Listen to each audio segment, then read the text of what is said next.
Hello everyone, welcome to my channel. My name is Rashi Goel and in this video we are going to solve 5 minus 5 times 2 plus 11 is equals to what?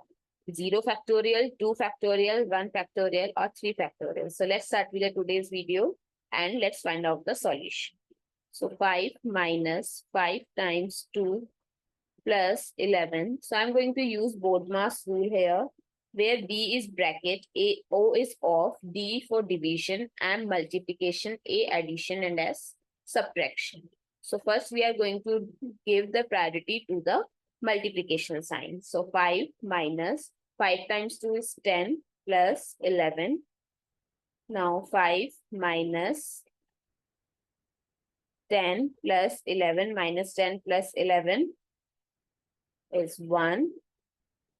Now 5 minus 1.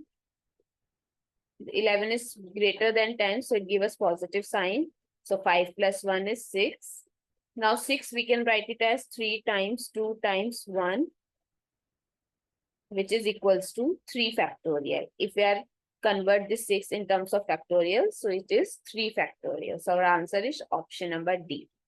I hope it's clear and you find it useful. So please give us a thumbs up and do subscribe to my channel. Stay tuned.